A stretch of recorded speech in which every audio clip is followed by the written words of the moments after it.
coming up on the October 15th edition of Carolina Week. Is it back to telephones and word of mouth? Email woes have hit the university again. Low-wage workers are continuing the fight to have their voices heard on the Carolina campus. Sumo wrestling, a pie eating contest, and voting for king and queen. Homecoming's a little different this year. These stories and more. Carolina Week starts now.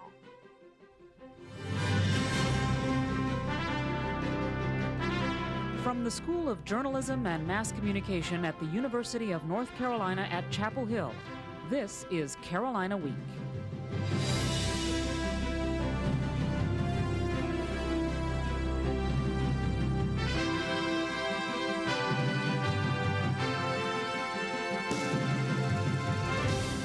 Good evening. Thanks for joining us for this edition of Carolina Week.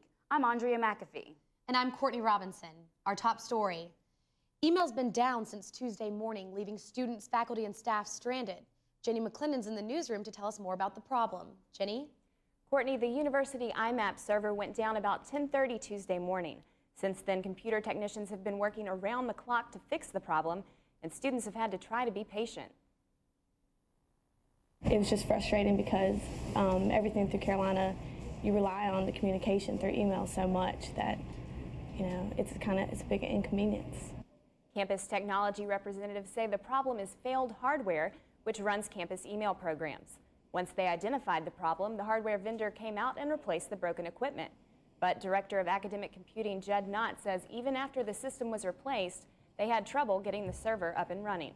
We, kind of in the wee hours of the morning this morning, decided we would just start from scratch and rebuild the entire operating system, which is a process that's underway now, nearing completion. Once that base level operating system is there and we're sure it's booting, we'll go ahead and apply the applications, the SendMail, the IMAP. So Wednesday morning, technicians were working to reconfigure the system, hoping to get the email server back on track.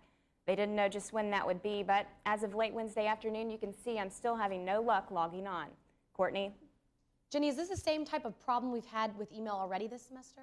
No, we've had some shutdowns because of viruses, but this time it was the hardware failure that caused it. Thanks, Jenny. And a virus isn't to blame for your email not working, but it could be to blame for other computer problems. The IT Response Center wants to help you make sure your computer is running daily virus checks. Students flocked to the tables set up outside the undergraduate library on Wednesday. Technicians checked computers and gave students free drinks and goodie bags. Director of the IT Response Center, Bruce Egan, says most computers aren't set up to check for viruses every day.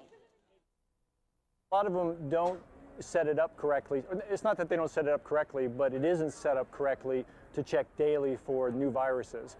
And so we just figured we'd have a fun event and get some free Cokes and some free candy bars and say, come on up and we'll show you how to do it. Wednesday was the last day of the event, but if you suspect your computer needs to be configured for daily virus checks, you can visit the IT Response Center in the basement of the undergraduate library. A new group advocating for workers' rights on campus is breaking ground. Students, faculty, and university workers gathered Monday night for the second meeting of a new low-wage workers coalition. Many workers say they aren't paid enough to support their families.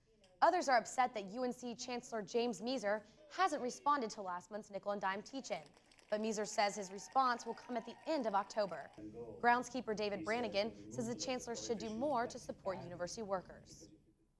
We feel it's time for him to speak out about a covenant for his workers so that his workers, his own low-paid workers on campus, can actually earn enough money so that their children will never need to avail themselves of the covenant with students, the covenants with Carolina.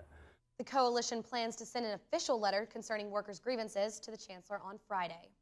Seniors, the results are in for this year's senior class gift. With 51% of the vote, this year's gift is the College of Arts and Sciences Class of 2004 Faculty Excellence Fund. The endowment will stimulate research, supplement salaries, and allow professors to develop new courses. Senior class officers say it's a great choice, and it shows that students, especially the senior class, appreciate faculty. Seniors are taking part in their final homecoming week as students. Reporter Kimberly Corrigan says this week's festivities have been anything but typical.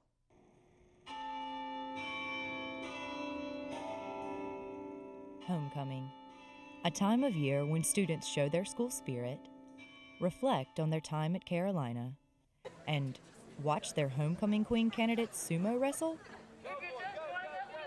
Alumni returning to campus this year might find that a lot has changed. Homecoming Queen candidates Aletha Green and Tracy Miller went head-to-head in the pit Monday to get people excited about the events leading up to the game Saturday. Homecoming chair for the Carolina Athletic Association, Jenny Franks, says that the goal this year is to try to involve more campus organizations in the activities. We really wanted to respond to student concerns to make a bigger and better homecoming this year, and I really feel that we've accomplished that, just having a lot of events that draw different people and incorporating student organizations more. And what better way to bring groups together than food and a little prize money? The Order of the Bell Tower sponsored a pie-eating contest, and the winner received a $50 prize. CAA President Sherelle McMillan says momentum has been building for one of the last events. Well, the marquee event, without a doubt, is Late Night with Roy Williams this Friday in the Smith Center. We designed it to try and just make things fun. The more things you have, the more things people can get involved with, the more fun they have, which is pretty much the entire goal of what we're trying to do. Although a lot about homecoming has changed, one thing remains the same: the dedication of the fans. In Chapel Hill, I'm Kimberly Corrigan, Carolina Week. Late Night with Roy starts at 10 Friday night. Kickoff against Arizona State is at 1:30 Saturday afternoon. Well, homecoming brings together different campus organizations. And those organizations are a mix of different nationalities, races, and cultures. But how does everybody get along? Find out when Carolina Week returns.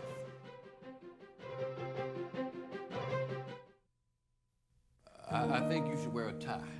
Dad, nobody wears ties to school. Tie says you're serious. It'll make a good impression. And remember, you're there to study, to learn, and to make something of myself. I got it. Almost half of all UNCF students are the first in their family to go to college. They have some great architecture classes. Dad, I'm not really interested in architecture. Well, keep your options open. And remember, no girls until my work is done. And I'd make sure that I got my lunch. Dad, you're not going. I am.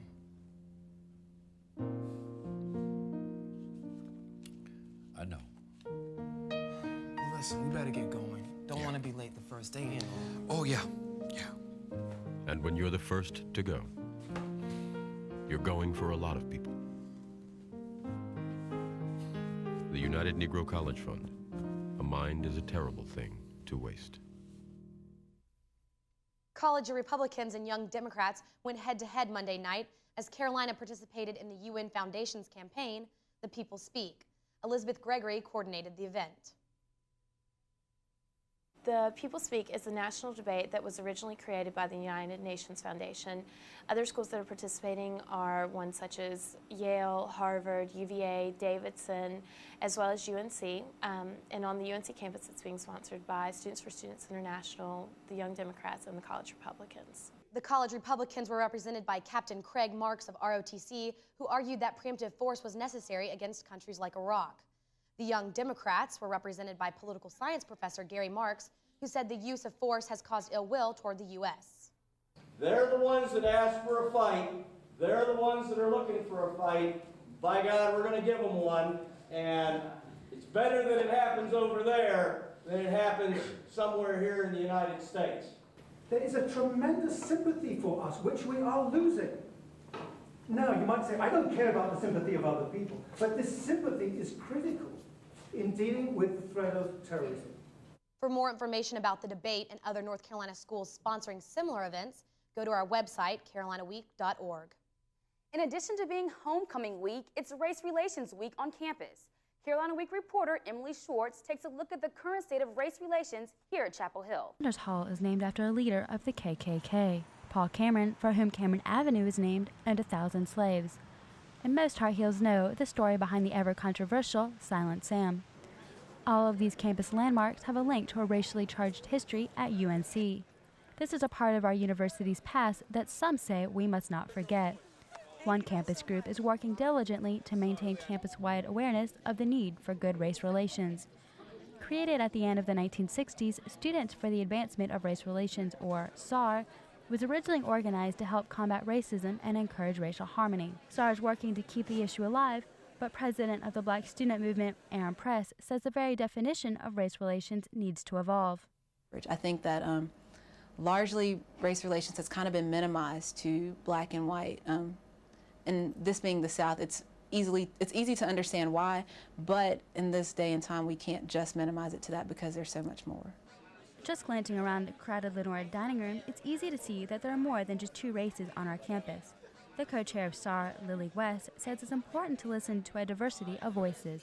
There's so many other smaller cultural groups that don't get the deserved attention, and they do great things, but the problem is that when they don't get their attention, their voices aren't really heard.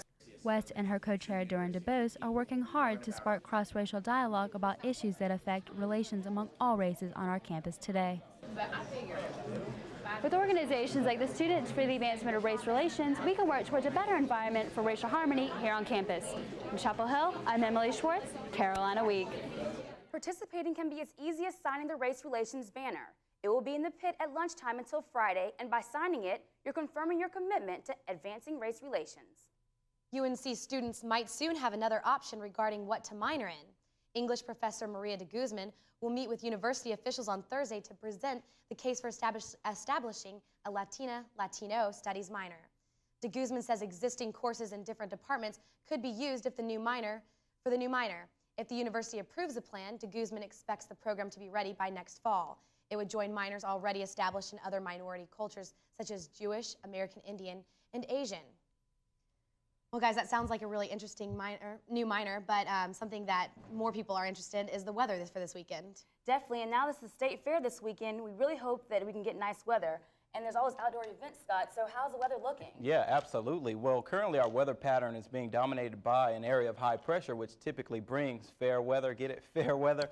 I'll have more details on that forecast, but first let's take a look at this week's weather question, which is, what does a surface map indicate with tightly packed isobars? Is it A, cloudy skies, B, foggy conditions, C, strong winds, or D, thunderstorms? I'll have that answer and the forecast when Carolina Week returns.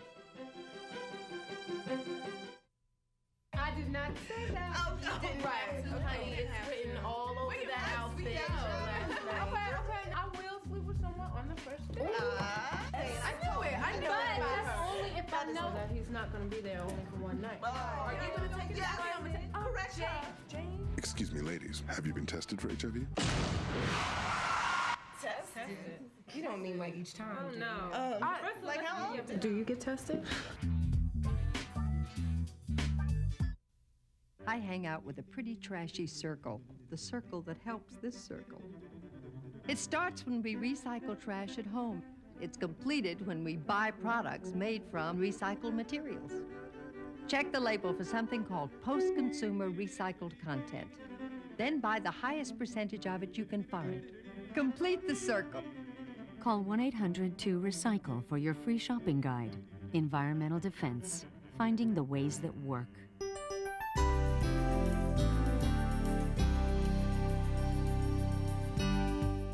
Hi, and welcome back to Carolina Week. What a difference a day makes, as Tuesday the region was overspread by clouds, rain, and even a few storms.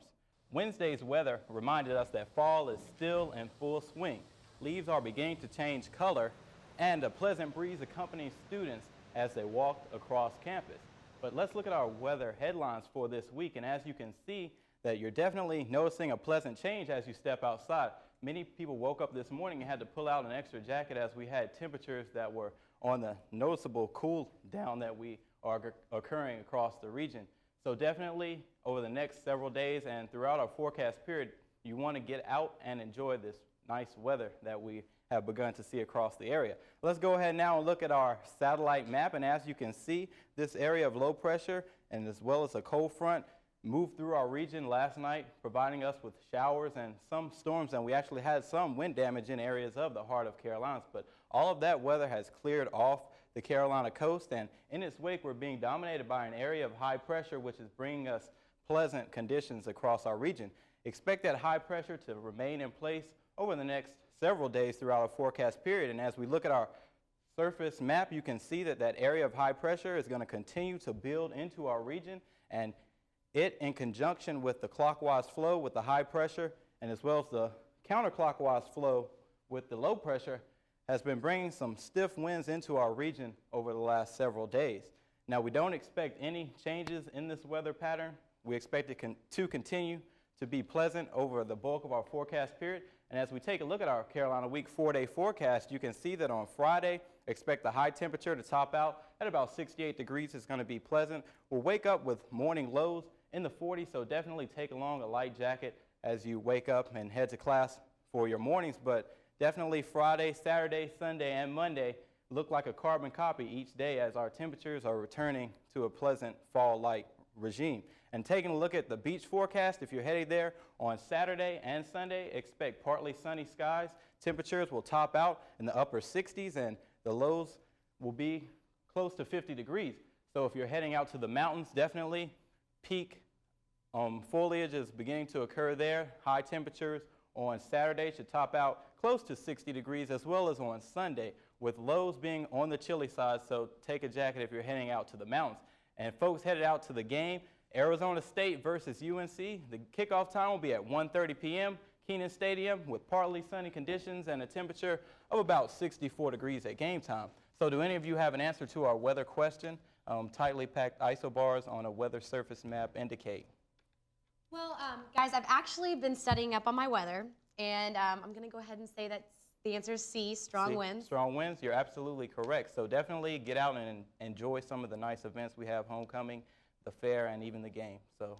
Well, Scott, it seems like the weather's going to be great for the homecoming game, and I'm just wondering how it's going to look. Well, the weather might be pretty good, but what about the forecast for the Heels? Well, the forecast should be pretty sweet, especially after what happened this weekend. 6 weeks into the football season, and Coach John Bunting finally got his W in the enemy waters of ECU.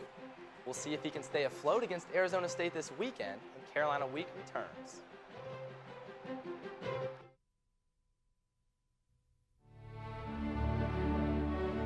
What is a hero? Are heroes born, or are they made? In after-school programs, your kids will uncover hidden strengths, discover they have the power to change their future, and find the hero inside themselves. Let us know you on after-school programs in your area. Call 1-800-USA-LEARN. After-school programs, helping kids find the hero within. Can I take your order, please? Yeah. Hi, could I get a number 2 with a lemonade, please? Could you make that a number 5 and make it a chocolate shake? Number 5 with a chocolate shake. What are you doing? I'm ordering for you. No, actually, I'd like a number 2 with a chocolate shake. With a lemonade, actually. Sir, could you please stop that? I just wanted to order a number 5 with a chocolate shake. I'd really like you All to right, stop lady. that. I'd like you to stop it. No.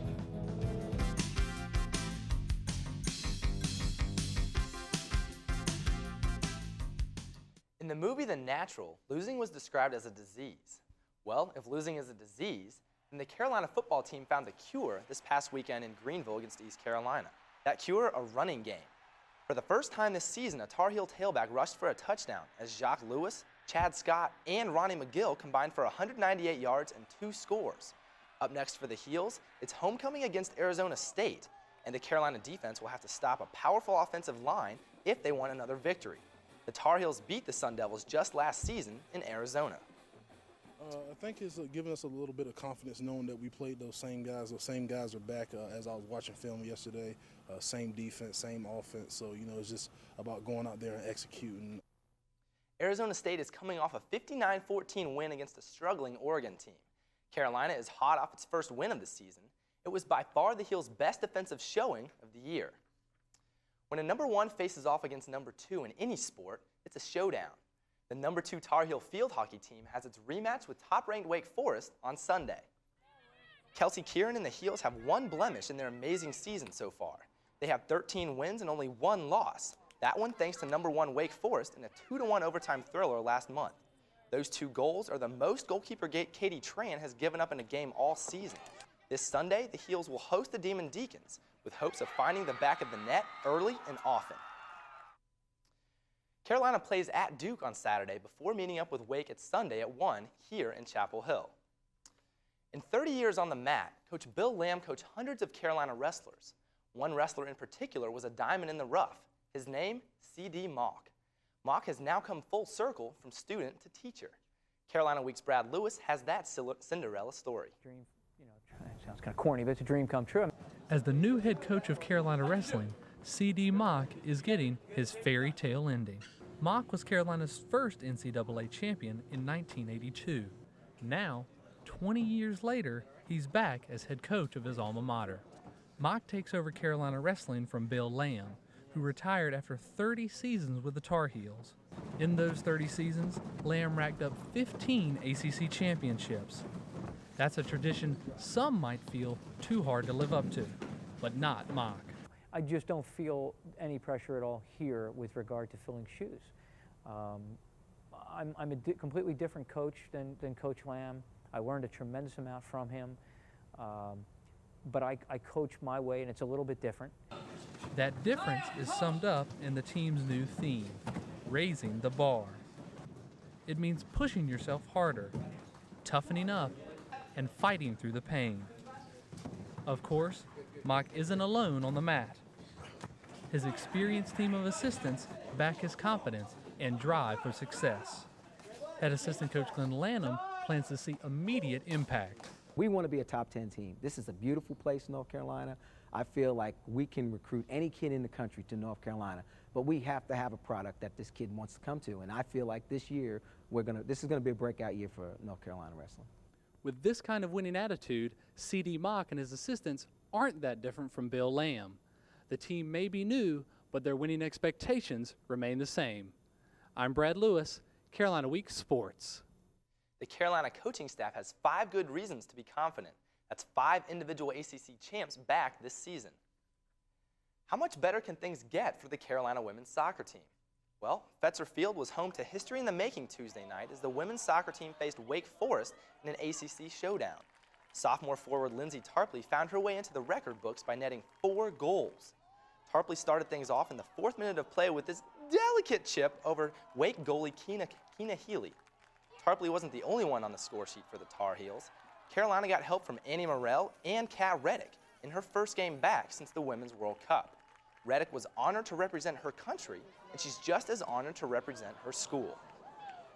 You know, it's a lot of fun. I love playing with this team. This team is a blast. You know, the World Cup is an experience that you'll never forget. It's the highest level of soccer, and you come back here and it's the highest level of college soccer, and it's so much fun.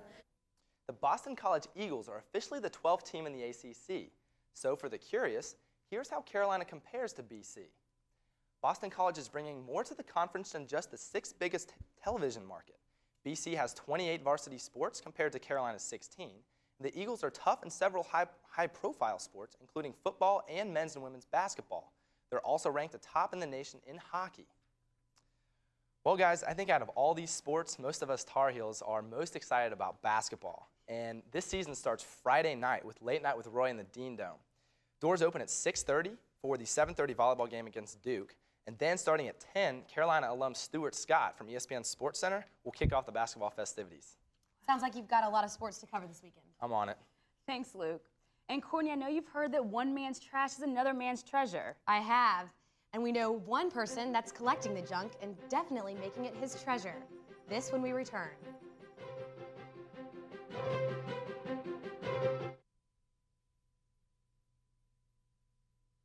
During the fall, one of the most peaceful places on campus is the Forest Theater. Many great plays are held in this place of serenity. But my favorite times are when nothing at all is going on, and the colorful canopy of leaves overhead shelters you from the cares of the world. No one knows the real Carolina like a student.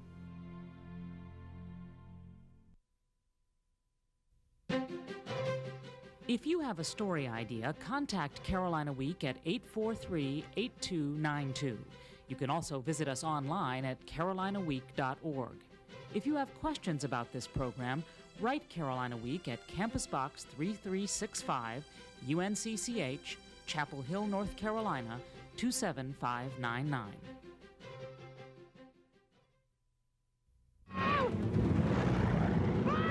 Mother taught me. She's averaging 18%. Balance the budget. Increasing clouds for...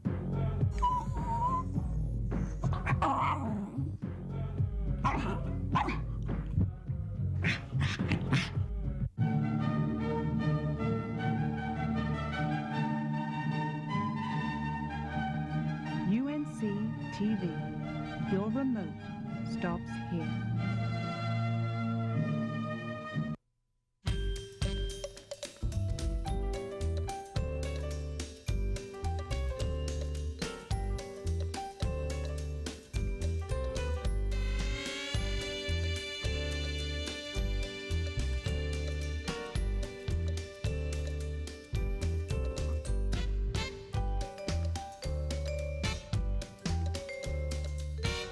Awaken your creativity. Do your thing at the Art School at the Art Center in Carborough. Some UNC Chapel Hill students are big-time Clay Aiken fans and were among the hundreds who waited hours to snag copies of his debut CD, Measure of a Man. It was easy to spot the Clay Maniacs at a CD release party Monday night at Triangle Town Center. Yeah, oh yeah, no, I know a lot of people from Carolina that just like love Clay. Clay Aiken. I love you and nobody else. At the stroke of midnight, Clay Maniacs were able to buy his CD, including these Tar Heels. Clay's mother, Faye Parker, signed autographs. She says she's glad to see fans support her son. Clay's CD is flying off shelves across the country, and in November, he's up for a favorite male artist at the American Music Awards. We've all collected something at some point in our lives. But one man is taking the word collection to a whole other level. Carolina Week's Amanda Eiler explains. It started with one car. 30 model Ford Roadster, they called a man. Gave $5 for it. And turned into 400. They go back about 600 feet back there. Dubbed the Junk King, Hoyle King says he's only trying to earn a living. Wife complained, said, "You don't need that." I said, "Well, I think I'll make a little money," so I'd buy it, do a little to it, resell it. Things like this old truck are junk to some, but for Hoyle and his customers, it's a hidden treasure. If it wasn't for Hoyle, you wouldn't be able to get nothing for an old car. He doesn't only sell cars.